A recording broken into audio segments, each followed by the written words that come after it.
kumusta yung deployment po ng ating pong mga personahe, lalong-lalo na sir sa ating pong Oplan Iwas Paputok. So, kumusta sir? May mga nairehistro ba tayo in connection sa ating pong pagsalubong mo nitong bagong taon, lalo na nung last Christmas regarding sa mga fireworks related injury po? Itong last sa Christmas, so dito sa Camarines Norte, so zero fire incident po tayo dito sa ano. And hopefully itong pagsalubong natin ng bagong taon simula ngayon hanggang bukas is maging zero fire incident pa rin tayo, no? So last year naman po, base sa tala ng aming mga datos, wala rin po tayong naitala na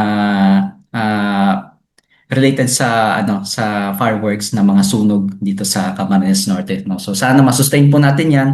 And ngayon po isa patuloy po yung pagpapaalala natin sa ating mga kababayan. So kami po ay naka full red alert ang ating Bureau of Fire Protection dito po sa Camarines Norte since December 23.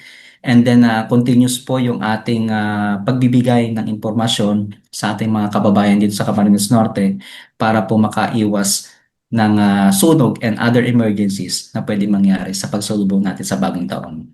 Alright. Sir, malaman lang natin ilang bayan ang sakop po ng lalawigan ng Camarines sa Norte na kung saan meron po tayong mga na-deploy ng mga ah, personnel ng Bureau of Fire Protection.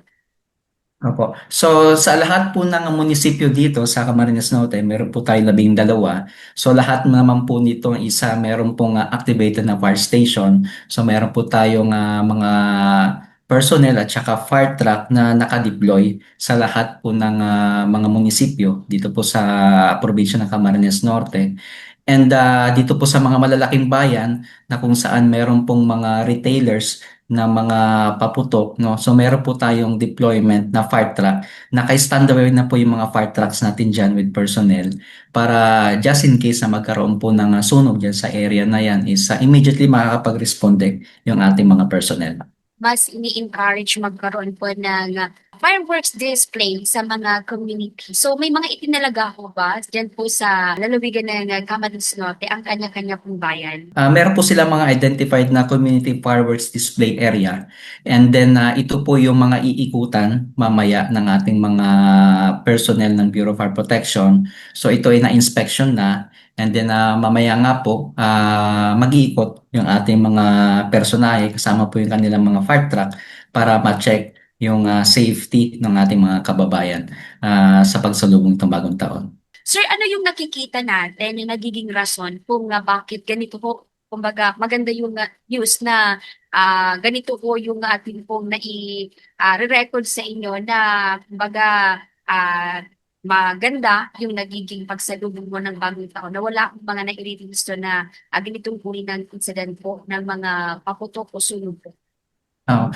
Siguro po maganda po yung naging awareness campaign ng ating lahat po ng ahensya ng gobyerno para yung ating mga kababayan is ma-remind na maging maingat lalo na sa pagsalubong itong sa bagong taon at itong last na Christmas, no. So makikita natin sa mga social media, so may mga news na meron ng mga na aksidente, may mga namatay na nga ng mga kabataan na gumagamit nito mga pinagbabawal na paputok, no. So sa ngayon is continuous pa rin yung ating pagbibigay ng impormasyon sa ating mga kababayan sa mga matataong lugar. Nagdi-deploy din tayo ng ating mga personnel, nagbibigay po ng mga info campaign materials kung paano po sila makakaiwas sa sunog itong pagsalubong po natin ng bagong taon.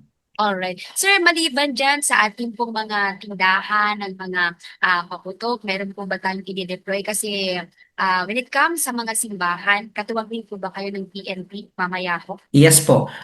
May mga personnel din po kami na i-deploy para dun sa mga matataong lugar, especially itong mga magsisimba ngayong bisperas nitong bagong taon.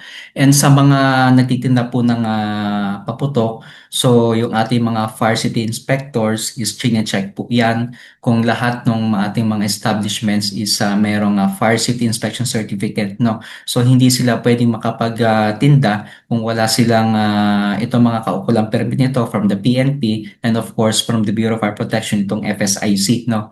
And kasama din sa in-inspect dyan yung surroundings yung pinagbebentahan itong mga paputok, no? Yung safety ng ating mga nagtitinda at the same time yung mga bumibili, no? So dapat meron silang mga first aid firefighting appliance gaya ng fire extinguisher, tapos nire-require din namin sila na mag imbak ng tubig and mga buhangin as alternative firefighting na pwede nilang gamitin pagka magkaroon ng sunog doon sa kanila So maliban dyan is gaya ng binanggit ko kanina, ni-require natin yung ating mga stations na mag standby ng isang fire truck dito sa mga nagtitinda sa mga retailers ng ating mga paputok. Alright. Sir, panghuli, mensahe, baka may gusto kayong maipaabot sa ating pong publiko, sa ating pong viewers and listeners. Sige po.